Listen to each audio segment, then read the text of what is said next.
નમસ્કાર, પ્રણામ મિત્રો, જય માતાજી। સ્વાગત છે એક નવા વિડીયોમાં।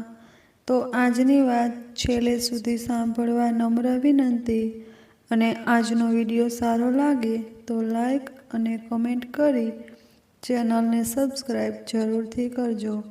આની પહેલાંના ભાગમાં આપણે જોયું અનંતના લગ્ન થાય છે અને હવે આગળ આ શું છે? ઇન્સ્પેક્ટર ખીમજી પટેલને હથકડી પહેરાવી અને પોતાની સાથે ખેંચી લઈ જઈ જીપમાં બેસાડ્યા અને હવાલદારે જીપ પોલીસ સ્ટેશન તરફ મારી મૂકી।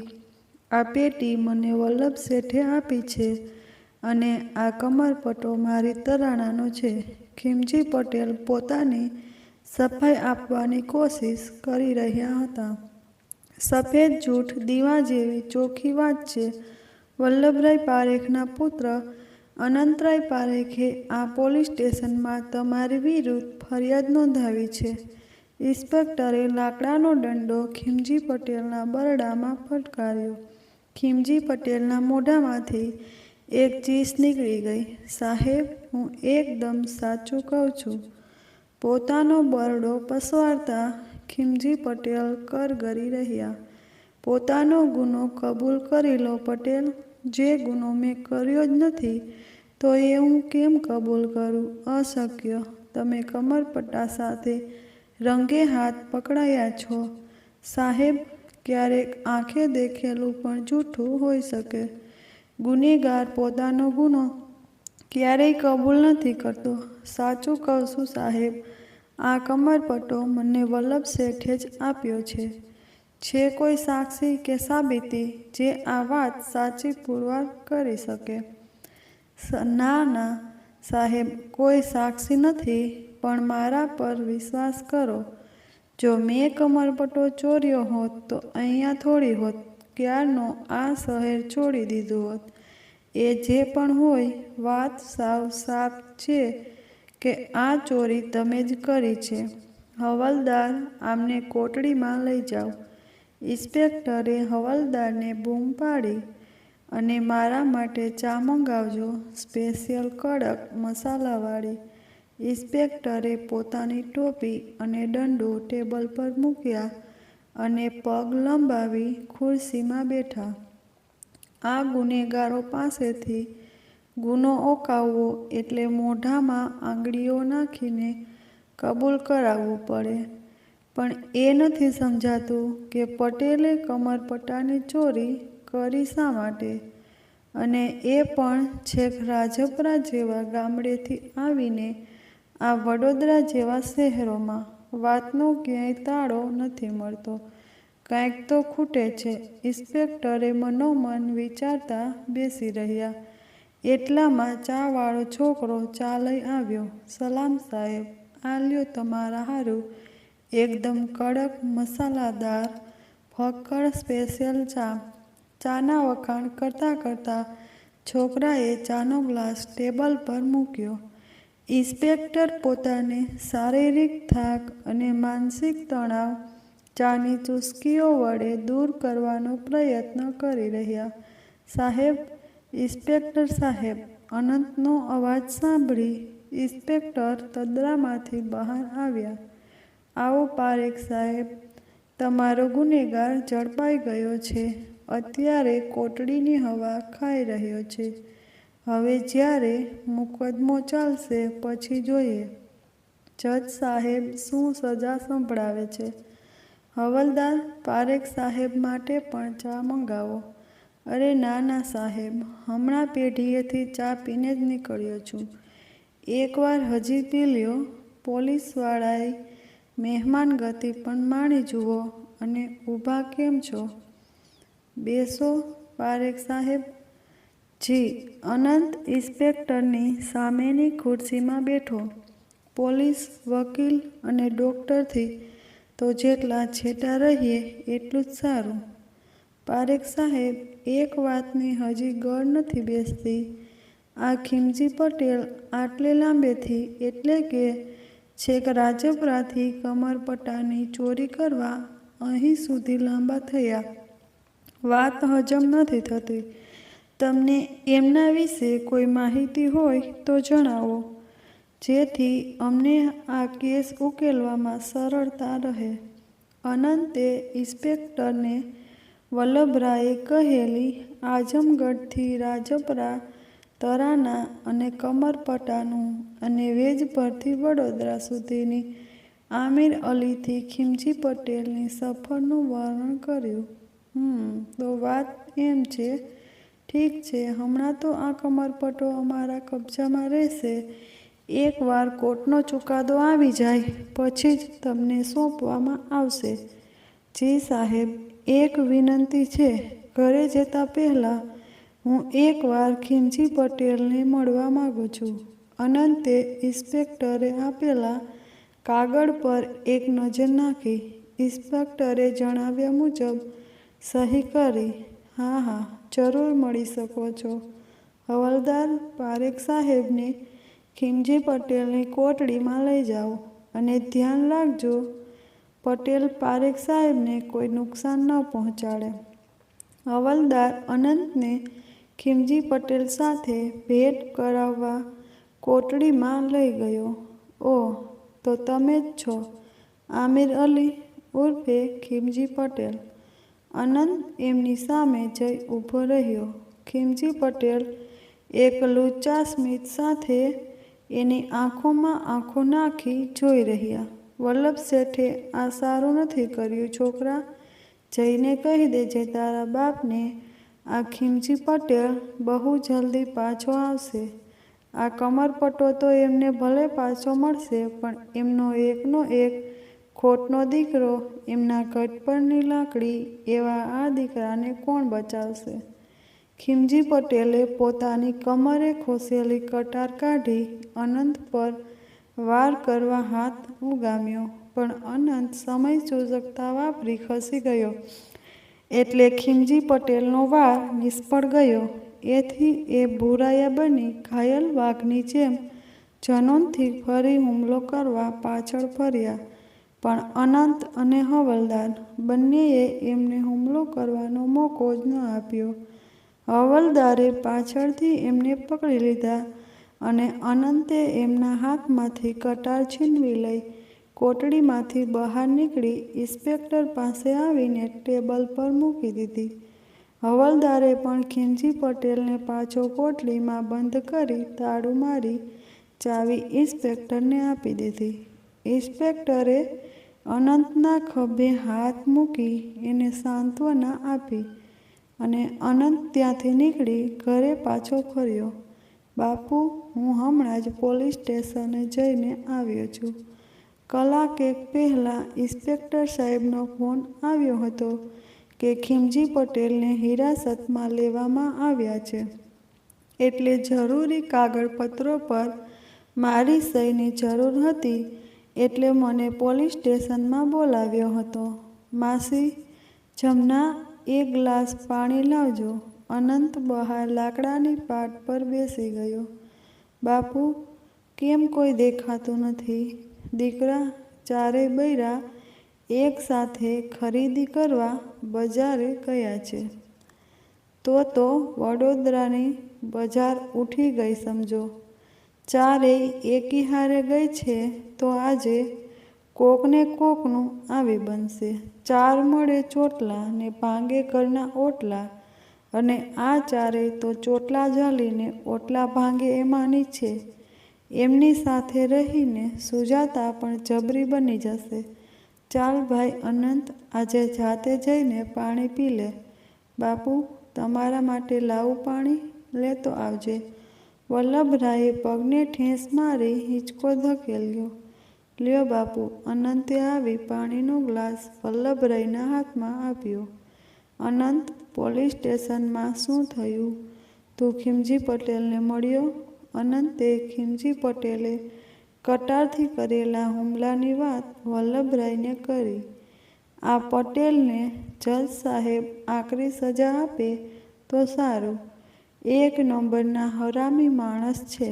આટલા વર્ષો મારી સાથે કામ કર્યું, એમને મેં આશરો આપ્યો ને મારી સામે જ એમણે અરે ગાય ઘાસ ખાઈને દૂધ આપે છે અને આ માણસે તો દૂધ પીને પણ સાપની જેમ ઝેર જ ઓક્યું.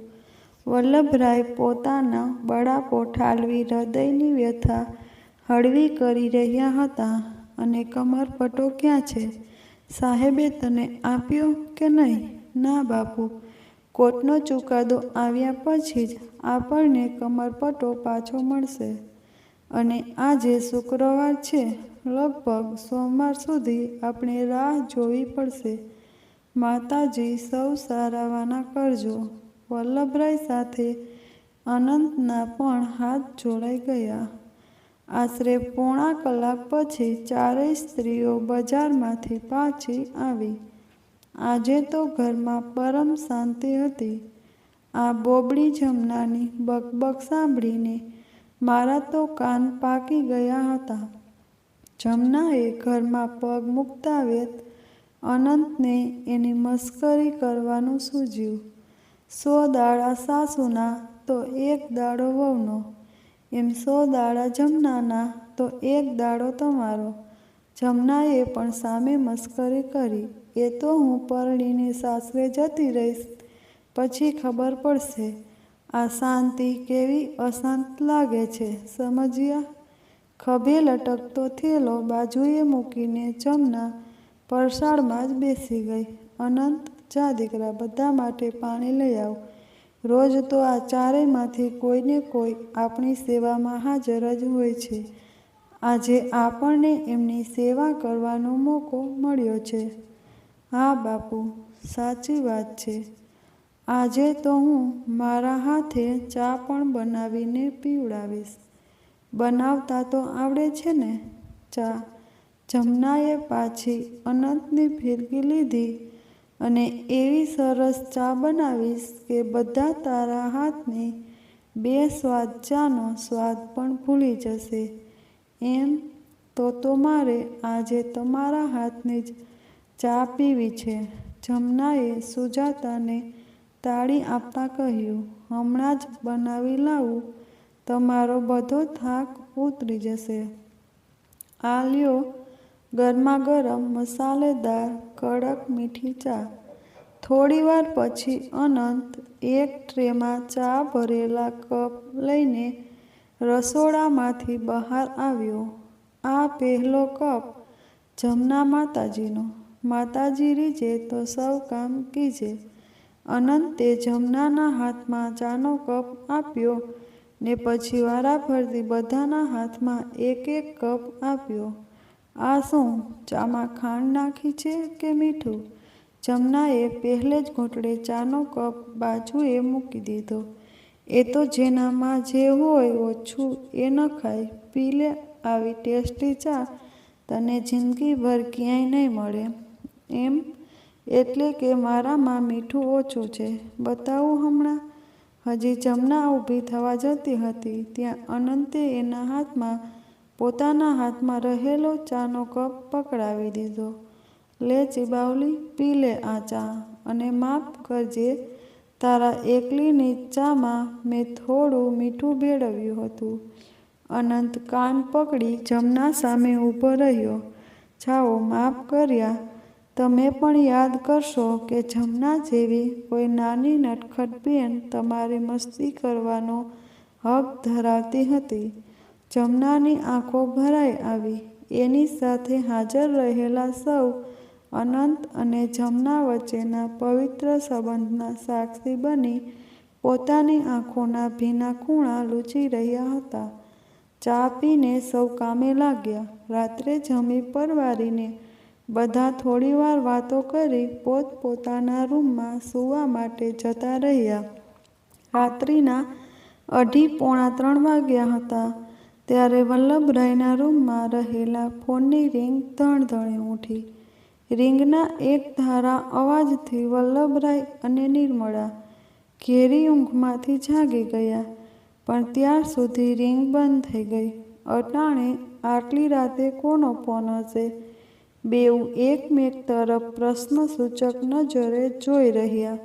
એટલામાં ફરીવાર રિંગ વાગી. વલ્લભરાયે ઉઠીને લાઇટ ચાલુ કરીને ફોનનું રિસીવર ઉપાડી કાને માંડ્યું.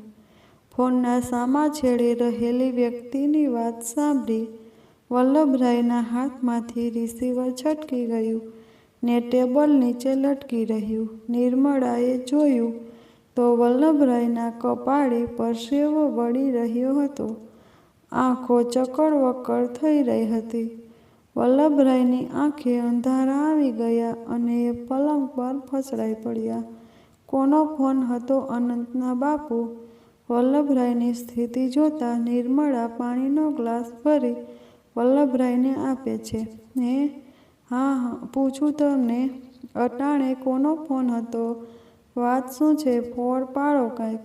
અનંતના સસરા એટલે કે નગીનદાસભાઈ હવે આપણી વચ્ચે નથી રહ્યા. સુજાતાના કાકાનો ફોન હતો. અનંત અને સુજાતાને વહેલી તકે જામનગર જવું પડશે અને સુજાતાને આ માઠા સમાચાર આપવા કઈ રીતે? આ દુઃખદ સમાચાર સાંભળીને નિર્મળા પણ આઘાતની ગર્તામાં સરી પડી અને લમણે હાથ દઈ પલંગને ટેકે બેસી ગઈ. પછી અચાનક એને લાજુબાઈને બોલાવવાનું સૂઝતા એણે જઈને લાજુબાઈને ઉઠાડી અને માંડીને વાત કરી. લાજુબાઈએ જમનાને ઉઠાડી ટૂંકમાં બધી વાત કરી અને રસોડામાં જઈ થોડા થેપલા બનાવવા માટે કહ્યું. બેનબા, હું એમ કહું છું કે આપણે અનંત અને સુજાતા જોડે જમનાને પણ મોકલીએ તો એને પણ સધિયારો રહે અને અનંતને પણ રાહત રહેશે. હા લાજુબાઈ, તમારી વાત સાવ સાચી છે. હું અનંત અને સુજાતાને ઉઠાડું ને એમની તૈયારી કરું. એમને કદાચ 15-20 દિવસ રોકાવું પડે અને હું ને અનંતના બાપુ અઠવાડિયા પછી જઈશું. હા બેનબા, હું પણ રસોડામાં જાઉં, જમનાને તૈયાર થવા કહું. લાજુબાઈએ રસોડા તરફ ઉતાવળમાં પગ ઉપાડ્યા. નિર્મળાએ જઈને અનંતના રૂમનો દરવાજો ખખડાવ્યો. અનંતે ઘડિયાળમાં સમય જોયો અને આંખો ચોળતો દરવાજો ખોલ્યો. માં, અત્યારે શું થયું? બધું બરાબર છે ને? બાપુની તબિયત તો સારી છે ને? સ્વરમાં ઉચાટ અને ચિંતા સાથે અનંત બોલ્યો. દીકરા, વાત જાણે એમ છે ને કે તારા સસરા નગીનદાસભાઈનું અવસાન થયું છે. હળવેથી નિર્મળાએ કહ્યું. માં, અનંતે પાછળ ફરી જોયું તો સુજાતાએ એમની વાત સાંભળી લીધી હતી અને અચાનક આંચકાજનક આઘાત લાગતા એની આંખે અંધારા આવી ગયા અને ધડામ કરતી નીચે બેસી ગઈ. નિર્મળાએ એને પોતાના ગળે વળગારી એના માથે હાથ પસવારતી સમજાવતી માંડ એને શાંત પાડી અને એને ઝટ તૈયાર થઈ અનંત અને જમના સાથે જામનગર જવા માટે વહેલી તકે નીકળવા માટે કહ્યું. કલાકમાં તૈયારી કરી ત્રણેય જણા જામનગર માટે ભારે પગલે થયા. પાછળની સીટ પર જમના સુજાતાને સંભાળતી બેઠી હતી. એને સમજાવતી, શાંત પાડતી, મોટી બેનની જેમ સાચવતી હતી. અનંતે જમનાનું આવું ગંભીર રૂપ આજે જ જોયું હતું. પોતાના આઘાતને મનમાં સમાવી રસ્તા પર ધ્યાન આપતો અનંત થોડી વારે પાછળ જોઈ લેતો. ઘરના દરવાજે પહોંચતા જ બેબાકડી બની સુજાતા ડૂસકા ભરતી સાડીનો છેડો મોઢે દાબી અંદર દોડી. એની પાછળ અનંત અને જમના પણ ઉતાવળે અંદર ગયા. પિતાજીના નિર્જીવ દેહને જોતા જ સુજાતાએ કારમી ચીસ પાડી અને એના શરીરનું ચેતન હણાઈ ગયું હોય એમ હેમલતાની બાજુમાં બેઠી અને એના ખોળામાં પોતાનું માથું મૂકી હિબકે ચડી. હેમલતાના આંસુઓની ધાર સુજાતાના ગાલ પરથી વહી રહેલા એના આંસુઓમાં ભળી ગઈ. બંનેની ધાર એક થઈ વહેવા લાગી. સૌ પરિવારજનો શોકમગ્ન હતા. પુરુષો છાને ખૂણે હૈયામાં ડૂમો દબાવી અંદરખાને રડી રહ્યા હતા, તો સ્ત્રીઓના રુદનની સાથે સાથે ઘરની દિવાલો, ચીજવસ્તુઓ પણ રડી રહી હતી. એવું ગમગીન વાતાવરણ ભાસતું હતું. સૌ એકમેકને આંખોથી સાંત્વના અને હૈયાધારણ આપી રહ્યા હતા. નગીનદાસ ઝવેરીની પેઢીના માણસો અંતિમ યાત્રાની તૈયારીઓ કરી રહ્યા હતા. નગીનદાસ ઝવેરીની અંતિમ વિદાય અત્યંત કરુણા સ્વરૂપ હતી. હેમલતા અને સુજાતા એકબીજાને ગળે વળગી પોક મૂકીને રડી રહી હતી. પરિવારની કેટલી સ્ત્રીઓ એમને ઝાલીને ઊભી હતી. શહેરીજનોની હઠ હેઠળ મતની વચ્ચે અંતિમ યાત્રા નીકળી ત્યારે એવું લાગતું હતું જાણે આખું જામનગર શોકાતુર બની એમને અંતિમ વિદાયનું મુખ સાક્ષી બની ઊભું હતું. હજારોની સંખ્યામાં ઉમટેલા માનવ મહેરામણ પરથી જણાતું હતું કે નવીનદાસ ઝવેરીએ દામ થકી નહીં પણ પોતાના પરગજુ સ્વભાવ અને જનસેવાના કામ થકી આટલી લોકચાહના અને નામના મેળવી હતી. જે ઉગ્યું તે આથમે, ખીલ્યું તે કરમાય એ નિયમ અવિનાશનો. જે જન્મ્યું તે જાય. કુદરતના નિયમ મુજબ એક દિવસ તો સૌએ જવાનું જ છે. શાસ્ત્રોક્ત વિધિ મુજબ નવીનદાસની અંતિમ સંસ્કાર પુત્રરૂપ અનંતના હાથે કરવામાં આવ્યા. દિવસો વીતતા, લૌકિક વિધિઓ પાર પડતા ધીમે ધીમે સૌ પોતપોતાની દિનચર્યાની બીબાઢાળ જીવનશૈલીમાં ગોઠવાતા ગયા. વલ્લભરાય અને નિર્મળા પણ અઠવાડિયા પછી જામનગર આવી પહોંચ્યા. હેમલતા, સુજાતા તથા અન્ય પરિવારજનોને ધૈર્ય, હિંમત અને સાંત્વના આપી 2 દિવસ જામનગર રોકાઈ ગયા. આ દરમિયાન વડોદરામાં લાજુબાઈ ઘરે એકલી જ હતી. પેઢીના વિશ્વાસુ નોકર સવારે ઘરેથી ચાવી લઈ જઈ પેઢી ખોલી આખો દિવસ પેઢી સંભાળી, સાંજે હિસાબ કિતાબ કરી ચાવી સાથે આખા દિવસનો વકરો પણ લાજુબાઈને આપી ગયો. એટલે લાજુબાઈએ બધું વ્યવસ્થિત રીતે વલ્લભરાયની ઓરડીમાં જઈ એમના કબાટમાં સાચવીને મૂકી દીધું અને પોતે જમી પરવારીને રાતે દરવાજો બારી બંધ કરી બધું ફરી એકવાર તપાસી લઈ પોતાની ઓરડીમાં જઈને સૂવાનો પ્રયાસ કરવા લાગી. પણ આજે નીંદર પણ એનાથી કોસો દૂર થઈ ગઈ હતી. કારણ કે આટલા વર્ષોમાં એ ક્યારેય આ ઘરમાં આમ એકલી રહી નહોતી. એનું મન અતીતની યાદોમાં ખોવાઈ ગયું. એની નજર સામે આમિર અલી, તરાના, આઝમગઢ, કમરપટો બધું એક ચલચિત્રની જેમ આંખો સામે તરવરી ઉઠ્યું. એને તો એ પણ ખબર નહોતી કે અત્યારે ખીમજી પટેલ પણ શહેરના પોલીસ સ્ટેશનની કોટડીમાં કેદ હતા અને કમરપટો પોલીસના તાબામાં હતો. સાપ સીડી રમતા આવતા ઉતાર ચઢાવની જેમ ઉચાટ, ઉદ્વેગ, શંકા, આશંકા વિચારોના ઉતાર ચઢાવમાં એ હાંફી ગઈ અને એની છાતી ધમણની જેમ ફૂલવા લાગી હતી. વિચારોની શતરંજના આટાપાટામાં અટવાઈને છેક મળસ્કે એની આંખ લાગી. પણ કામનું ભારણ અને ઘરની જવાબદારીએ એને પાછી ઉઠાડી દીધી. એની લાલ થઈ ગયેલી આંખો ઉજાગરાની ચાળી ખાઈ રહી હતી. લાજુબાઈ ઉઠીને પોતાનો નિત્યક્રમ પતાવી રોજની જેમ ઘરના કામે લાગી. પણ ઉજાગરાને લીધે એનું માથું સવારથી થોડું થોડું દુખતું હતું. એથી એનું મન પણ કામમાં પરવાતું ન હતું. બપોર સુધી જેમ તેમ કામ પતાવી થોડું ઘણું જમીને બપોરે પરસાળમાં આડી પડતા જ એની આંખ લાગી ગઈ અને એ ઘેરી નીંદરમાં સરી પડી. બપોરે 3 વાગે ફોનની રિંગના અવાજથી એની આંખો ખુલી. કોનો ફોન હશે વિચારતા વિચારતા એ વલ્લભરાયની ઓરડીમાં ગઈ અને રિસીવર કાને માંડ્યું. હેલો લાજુબાઈ, હું વલ્લભરાય. ત્યાં બધું બરાબર છે ને? તમારી તબિયત તો સારી છે ને? કાલ સાંજ સુધી અમે આવી જશું. હા હા શેઠ, બધુંય બરાબર છે. હુંય ઠીક છું. ત્યાં બધું બરાબર છે ને? અહીંની ચિંતા ના કરતા. હજુ આગળ કાંઈ બોલે એ પહેલાં જ ફોન કટ થઈ ગયો. એટલે લાજુબાઈ રિસીવર પાછું મૂકી પોતાના માટે ચા બનાવવા રસોડામાં ગઈ.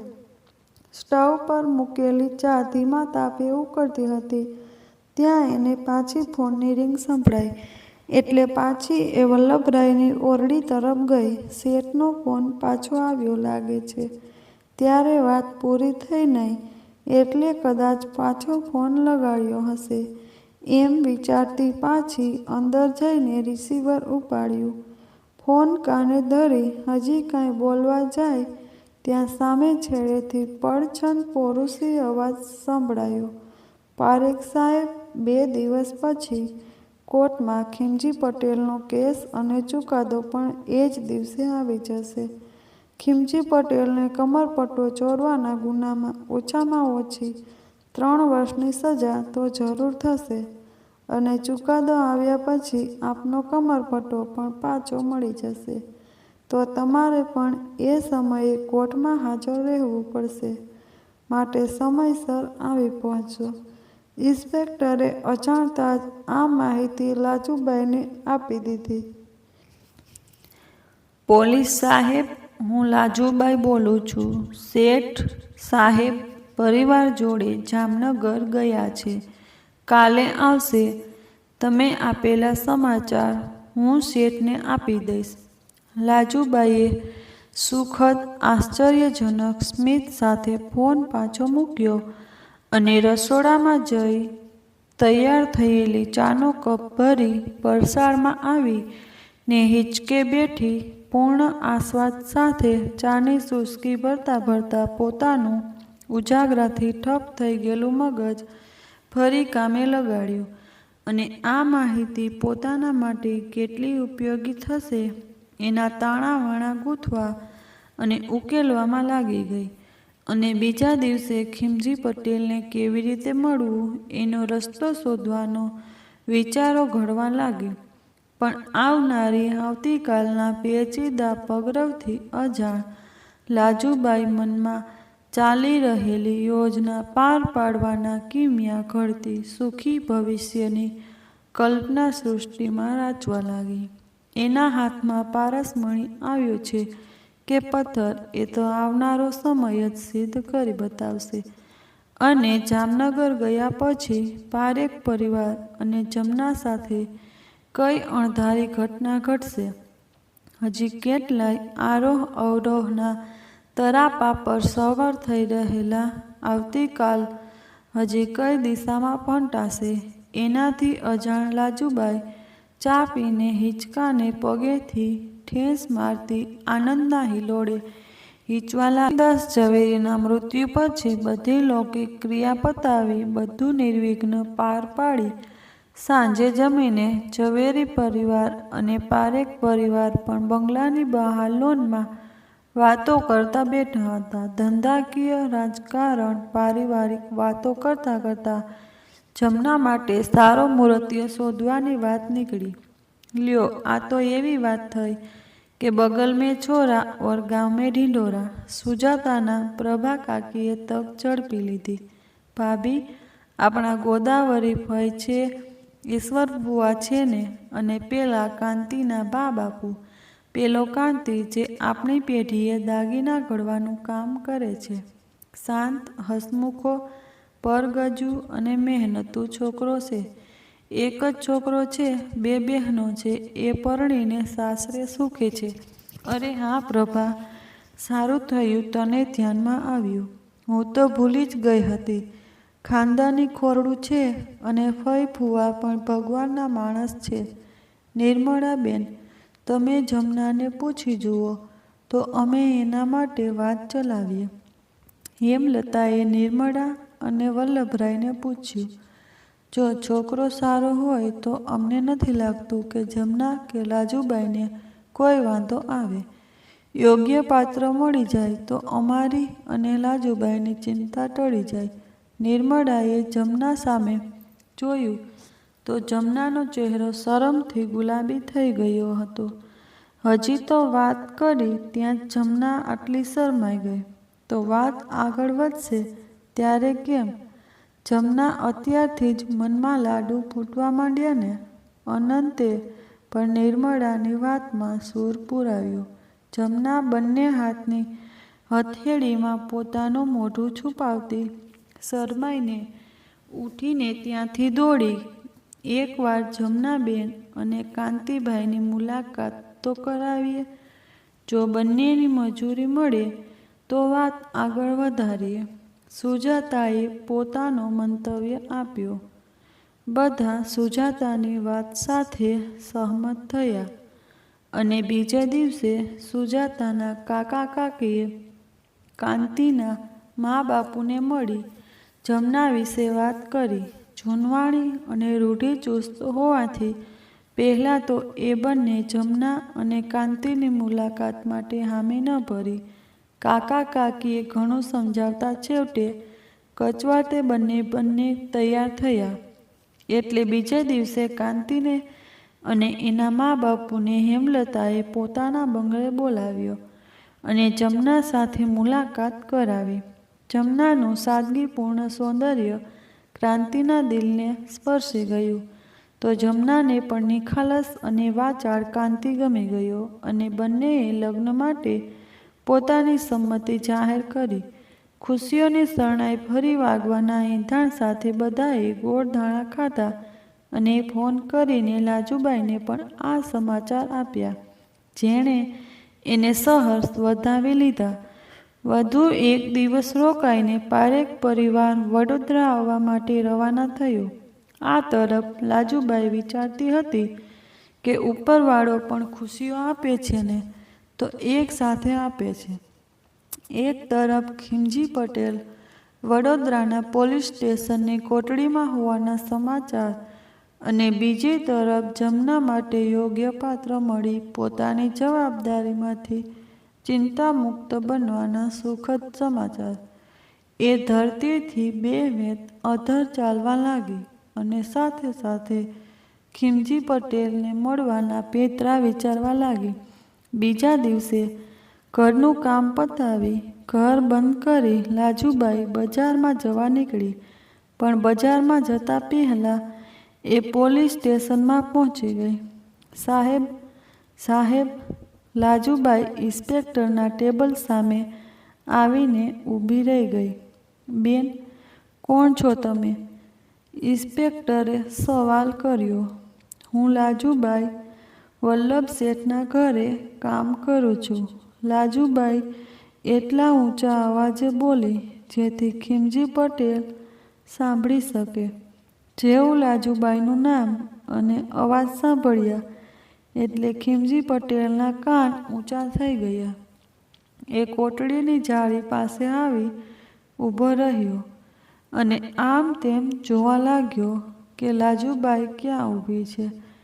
જેવી લાજુબાઈ એને દેખાય એટલે કાન સરવા કરી વાત સાંભળવાની કોશિશ કરવા લાગ્યો. સાહેબ, વલ્લભ શેઠ તો હાલ શહેરમાં નથી, પણ એમણે મને તમને સંદેશ આપવા જ મોકલ્યો છે. એમનો મારા પર ફોન આવ્યો હતો અને હું તરત જ તમને મળવા આવી ગઈ. મોઢામાં સાકર જેવી મીઠાશ અને આંખોમાં અનોખી ચમક ધરાવતી લાજુબાઈએ ઇન્સ્પેક્ટર સાથે થોડી ગુપસુપ કરી, પણ ખીમજી પટેલને કાંઈ સંભળાયું નહીં. સાહેબ, શું હું 2 મિનિટ આ બેન જોડે વાત કરી શકું છું? ખીમજી પટેલે ઇન્સ્પેક્ટરને પ્રશ્ન પૂછ્યો. કેમ, તમને શું કામ છે? અમે પરવાનગી ન આપી શકીએ. સાહેબ, બસ 2 જ મિનિટ, એટલી મહેરબાની કરો. હું વધુ સમય નહીં લઉં. એકવાર ના પાડીને કાયદા વિરુદ્ધ ન જઈ શકીએ. સાહેબ, એકવાર મળી લેવા દ્યો. હું કોઈને તમારું નામ નહીં કહું. જોઈએ તો આ વીંટી તમે રાખી લ્યો, પણ એકવાર મળી લેવા દ્યો. ઠીક છે, પણ ફક્ત 2 જ મિનિટ. એનાથી વધુ સમય ન લાગવો જોઈએ, નહીંતર ઇન્સ્પેક્ટરે ખીમજી પટેલ સામે દંડો ઉગામવા હાથ ઊંચો કર્યો. જી સાહેબ, બહુ મોટી મહેરબાની તમારી. જાઓ બેન, મળી લ્યો. ઇન્સ્પેક્ટરે કોટડી તરફ જવાનો ઈશારો કર્યો એટલે લાજુબાઈ ત્યાં ગઈ. લાજુબાઈ, તમે સાહેબને શું કીધું? જે હોય એ સાચું કહી દ્યો, નહીંતર તમે તો મને જાણો જ છો. ખીમજી પટેલે ખોસેલી કટાર પર હાથ ફેરવ્યો. માલિક, કાંઈ નથી કીધું. એ તો ખાલી શેઠનો સંદેશો આપવાનો હતો, એ જ આપ્યો. ખોટું નહીં બોલો મારી સામે. હું તમને ઓળખી ગયો છું. મારી જ ચાલ તમે મારી સામે રમો છો. સાચું બોલો. ખીમજી પટેલનો અવાજ સહેજ ઊંચો થઈ ગયો. અવાજ નીચો. માલિક, તમે ભૂલી ગયા છો કે તમે અત્યારે ક્યાં છો? મને બધી ખબર છે કે હું ક્યાં છું, પણ તમે એ ના ભૂલશો કે તમે અત્યારે કોની સામે ઊભા છો, અને તમે મને બહુ જ સારી રીતે ઓળખો છો. મેં શું કીધું છે એ તમે સાહેબને જ પૂછી લેજો ને. એક વીંટી આપી તો મળવા દીધું, હવે બીજું કંઈક આપશો તો એ લાંચો ઇન્સ્પેક્ટર તમારી સામે બકી દેશે. મેં શું કીધું એ. મારી સામે ચાલાકી નહીં લાજુબાઈ. ખીમજી પટેલે ફરી કમરે હાથ ફેરવ્યો. ચાલો, સમય પૂરો થયો. 2 મિનિટ પૂરી થઈ ગઈ.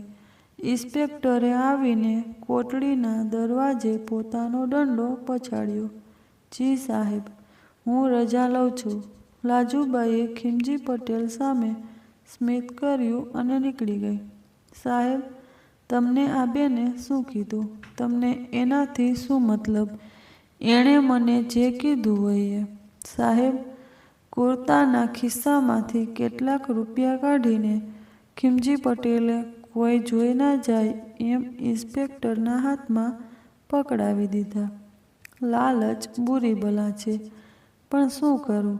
ઘરે બેયરું છોકરાનો પણ વિચાર કરવો પડે, અને આજે તો સવારથી મારા હાથમાં ખંજવાળ આવતી હતી. રૂપિયાની ચમકથી અંજાઈને ઇન્સ્પેક્ટરે જલ્દી રૂપિયા પોતાની પેન્ટના ખિસ્સામાં મૂકી દીધા. એ બેને મને એમ કીધું કે ધીમા અવાજે ઇન્સ્પેક્ટરે કાંઈક કીધું, જે સાંભળતા જ ખીમજી પટેલની આંખોમાં રોષ ઉભરી આવ્યો. એ બાઈ તમને અને મને બંનેને બેવકૂફ બનાવી ગઈ. મનોમન લાજુબાઈની ચતુરાઈ જોઈ ખીમજી પટેલ પણ ચકિત થઈ ગયા.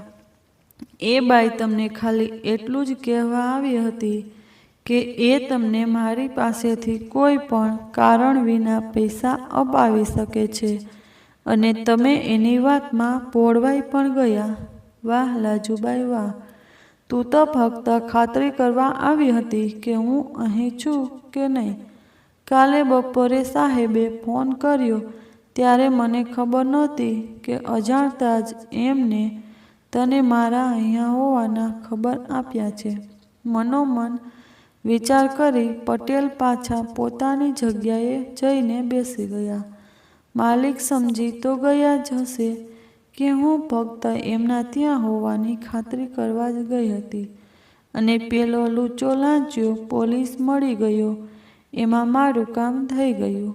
માલિક અંદરો અંદર ખૂંઘવાતા હશે અને મને ગાળો ભાંડતા હશે. વિચારતી લાજુબાઈ ઘરમાં દાખલ થઈ અને કામે વળગી. આ અનંતને હું છોડીશ નહીં. એણે મને અહીં પહોંચાડ્યો, એનો બદલો તો હું જરૂર લઈશ. ખીમજી પટેલે મનોમન નિર્ણય લીધો. બીજે દિવસે પારેખ પરિવાર જામનગરથી આવી ગયો. લાજુબાઈએ હરખાતા જમનાના ઓવારણા લીધા અને સામાન ઊંચકી જમના સાથે અંદર ગઈ. પારેખ પરિવાર પણ પોતપોતાના રૂમમાં ગયા અને નાહી ધોઈ તૈયાર થઈ બધા જમવા માટે બેઠા. માસી, આ જુઓ તમારા થનારા જમાઈ અને જમનાના ભાવિ ભરથાનો ફોટો.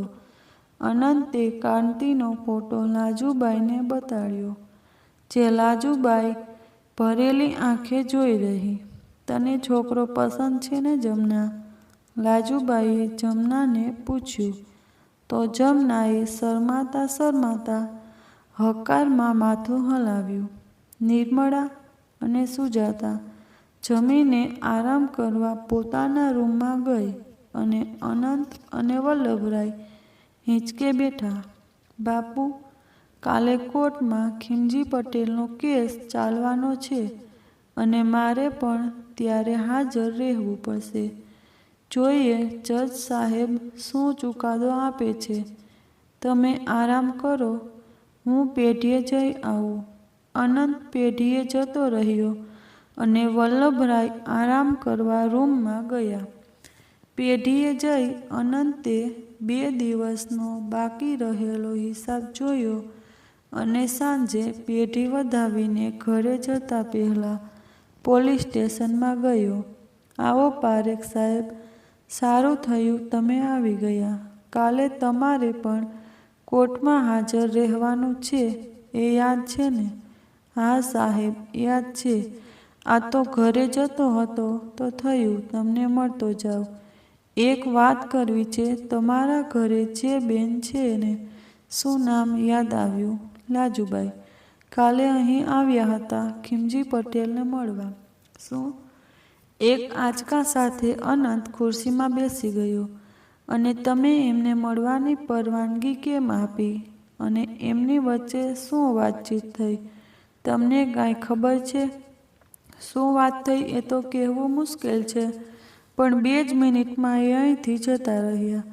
આભાર ઇન્સ્પેક્ટર સાહેબ, હું પણ રજા લઉં છું. હવે અનંત ત્યાંથી નીકળીને ચાલતા વિચારવા લાગ્યો કે લાજુ માસી ખીમજી પટેલને કેમ મળવા આવ્યા હશે અને કાલે કોર્ટમાં શું થશે. વિચારતા ક્યારે ઘરે પહોંચ્યો એની એને પોતાને પણ ખબર ન પડી. ઘરે પહોંચી રાતે જેમ તેમ થોડું ખાઈને અનંત એની રૂમમાં પૂરાઈ ગયો, જાણે કાચબો કોચલામાં ભરાઈ ગયો. સુજાતાના પૂછવા પછી પણ અનંતે વધુ વાત ન કરી, એટલે એ પણ વધુ કાંઈ પૂછ્યા વગર પડખું ફેરવીને સૂઈ ગઈ. પણ અનંતની આંખોમાંથી નીંદરે રીસામણા લીધા હોય એમ કોસો દૂર હતી. આંખનું મટકું માર્યા વગર એકધારું છત તરફ જોઈ રહેલા અનંતની આંખો છેક મોડી રાત્રે મળી. ઉચાટમાં પસાર કરેલી રાતના અર્ધ ઉજાગરા બાદ પણ અનંત સવારે વહેલો ઉઠી ગયો. માનસિક થાક અને ઉજાગરાને લીધે એનું માથું ભમતું હતું, પણ આજે એને કોર્ટમાં પણ હાજરી આપવાની હતી, એટલે તૈયાર થઈ ચા નાસ્તો કરી એ નીકળી ગયો. એની સાથે વલ્લભરાય પણ પેઢીએ જવા નીકળ્યા. અનંત, આજે જજ સાહેબ શું ચુકાદો આપશે? તને શું લાગે છે? બાપુ, ખીમજી પટેલ પાસેથી કમરપટ્ટો મળી આવ્યો છે અને પુરાવા પણ એમની વિરુદ્ધ જ છે, છતાં જોઈએ શું થાય. જોઈએ, સાંજે વાત કરશું. મને વિશ્વાસ છે કે ચુકાદો આપણી તરફેણમાં જ આવશે. જી બાપુ. વલ્લભરાયને પગે લાગી અનંત કોર્ટના રસ્તે વળી ગયો. બરાબર 11ના ટકોરે કેસ ચાલુ થયો. બંને તરફના વકીલ અને અસીલોની વાત સાંભળ્યા પછી જજ સાહેબે ચુકાદો આપ્યો. બંને પક્ષની વાત સાંભળ્યા પછી એ તારણ નીકળે છે કે ખીમજી પટેલના થેલામાંથી કમરપટ્ટો નીકળ્યો તો છે, પણ એનાથી એ સાબિત નથી થતું કે કમરપટ્ટો એમણે ચોર્યો છે, અને એમના વકીલ સાહેબ પણ સાબિત નથી કરી શક્યા કે એમણે ચોરી નથી કરી. કેસ થોડો પેચીદો પણ છે અને થોડો સ્પષ્ટ પણ. એટલે આટલા નિષ્કર્ષ પર આવ્યા પછી શકમત આરોપી ખીમજી પટેલને 1 વર્ષની સાદી જેલની સજા સંભળવામાં આવે છે અને આ કમરપટ્ટો કબજો એના અસલી માલિક અનંતરાય પારેખને સોંપવામાં આવે છે. જજ સાહેબે ચુકાદાના પેપર પર સહી કરી અને ઇન્સ્પેક્ટરને બીજા 2 હવલદાર ખીમજી પટેલને પોલીસ જીપમાં બેસાડી જેલમાં જવા રવાના થયા અને અનંત કોર્ટની જરૂરી કાર્યવાહી કરી કમરપટ્ટાની પેટી લઈ પેઢીએ પહોંચ્યો. આ લો બાપુ, આપણી અમાનત આપણને પાછી મળી ગઈ. હવે સાચવીને મૂકી દો આ પેટીને. અને ખીમજી પટેલને 1 વર્ષની સજા સંભળાવવામાં આવી છે. અનંત પાસેથી કમરપટ્ટાની પેટી લઈ ખોલીને ફરીવાર ચકાસી લઈ. વલ્લભરાયે એ પેટી પોતે બેસતા હતા એ ગાદીની નીચેના ખાનામાં મૂકી તાળું મારી હાશકારો અનુભવતા એક ઊંડો શ્વાસ લઈ ગાદી પર બેઠા. સાંજે પેઢી વધાવી બાપ દીકરો બેઉ કમરપટ્ટાની પેટીની યાદથી પોતાની સાથે ઘરે લઈ ગયા. ઘરે પહોંચતા જ વલ્લભરાયે એ પેટી પોતાના રૂમમાં રહેલી લોખંડની નાની તિજોરીમાં મૂકી દીધી. જમનાના લગ્ન આડે કેટલાક મહિના જ બાકી રહ્યા હતા. પારેખ પરિવાર એની તૈયારીઓમાં લાગી ગયો હતો. મોટા ભાગની જવાબદારીઓ તો સુજાતાએ પોતાના માથે લઈ લીધી હતી. કેટલાય સમય બાદ ખુશીઓ ઘરના આંગણે ટકોરા મારી રહી હતી. લાજુબાઈ અને નિર્મળા ઘરે રહીને સુજાતા અને નિર્મળાના બહારના કામો એક પછી એક પતાવી રહ્યા હતા. વલ્લભરાય અને અનંતે જમના અને કાંતિને લગ્નમાં ભેટ આપવા સરસ કોતરણીવાળો સોનાનો હાર બનાવડાવ્યો હતો. વલ્લભરાય અને નિર્મળા લાજુબાઈ સાથે જઈને સગા સંબંધીઓમાં કંકોત્રી આપી આવ્યા અને પોતાની દીકરી પરણતી હોય એમ આમંત્રણ આપી રહ્યા હતા. તૈયારીઓ પૂરજોશમાં ચાલી રહી હતી. સમયનું વહેણ વહેતું ગયું. જમના અને કાંતિના લગ્નનો દિવસ આડે માત્ર 2 જ દિવસ બાકી રહ્યા ત્યારે જામનગરથી ઝવેરી પરિવાર અને કાંતિના સગાવાલા જાન જોડી વડોદરા આવી પહોંચ્યા. લગ્ન ગીત ગરબા એકબીજાને અપાતા ફટાણાઓની બંને પક્ષે રમઝટ જામી હતી. જમનાબેન, આટલા ટૂંકા સમયમાં તમે મારી બેનની સાથે સાથે મારી સખી પણ બની ગયા છો. તમારો હોવાથી મને અહીં ક્યારેય એકલું એકલું લાગ્યું જ નથી. પિયરની યાદ તો તમે ક્યારેય મને આવવા જ નથી દીધી. હવે તમે પરણીને તમારા પોતાના ઘરે નવા લગ્ન જીવનની શરૂઆત કરવા જઈ રહ્યા છો અને તમારા જવાથી આ ઘર કેટલું ખાલી ખાલી લાગશે અને હું કેટલી એકલવાઈ થઈ જઈશ એનો તો અંદાજ પણ નહીં હોય તમને.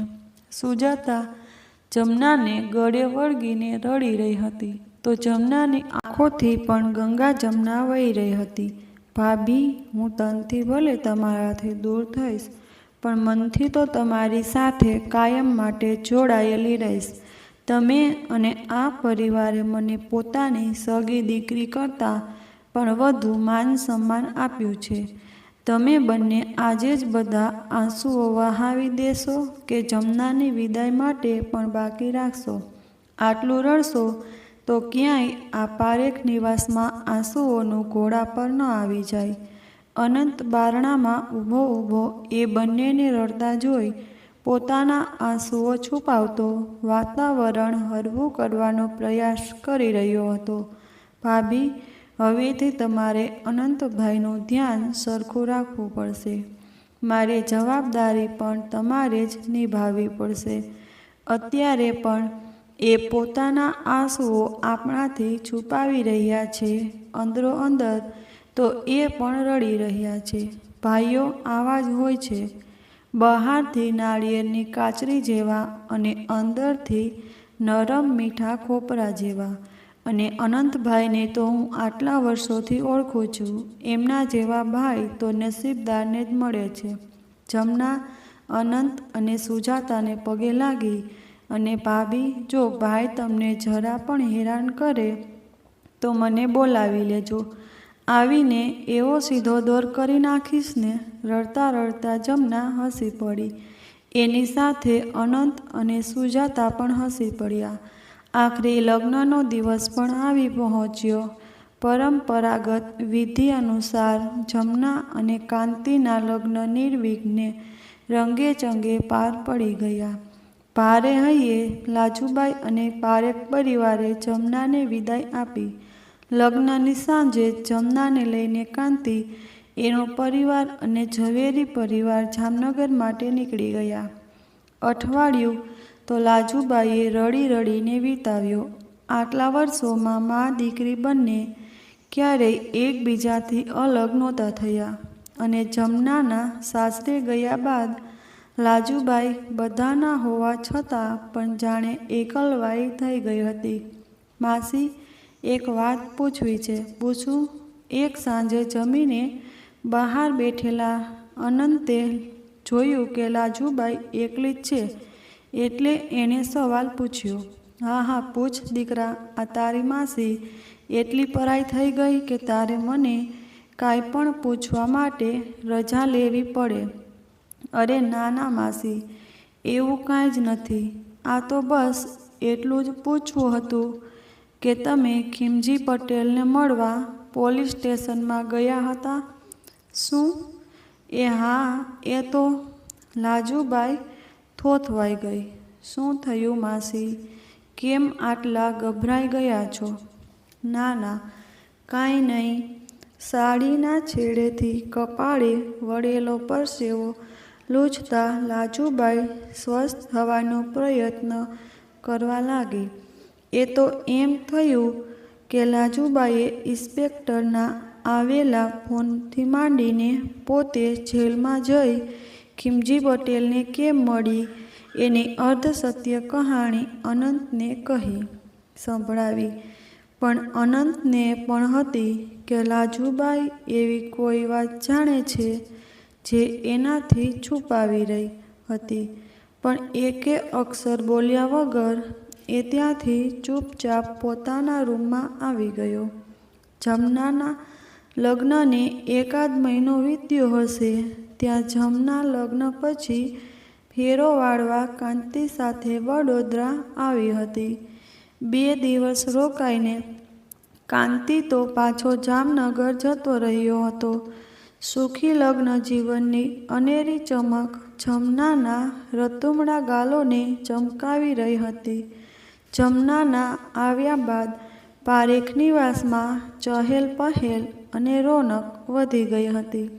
લાજુબાઈના ચહેરા પર પોતાને સર્વ સુખ મળ્યાની સંતોષની ઝલક સાફ છલકાઈ રહી હતી.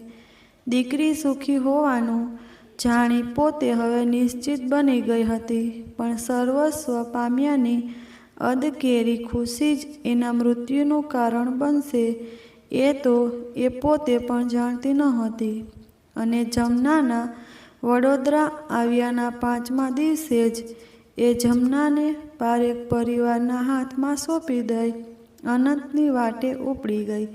હજી લગ્નની ખુશીઓ પૂરી નહોતી થઈ ત્યાં જમનાના લગ્ન જીવનને જાણે ગ્રહણ લાગી ગયું હતું. એમ અધૂરામાં પૂરું. એક દિવસ વહેલી સવારે જામનગરથી હેમલતાનો ફોન આવ્યો ને જમનાની શાંત વહેતી સરિતા જેવી જિંદગીમાં સુનામી લઈ આવ્યો. જો વિડીયો સારો લાગ્યો હોય તો લાઈક, શેર અને કમેન્ટ કરી ચેનલને જરૂરથી સબસ્ક્રાઈબ કરજો.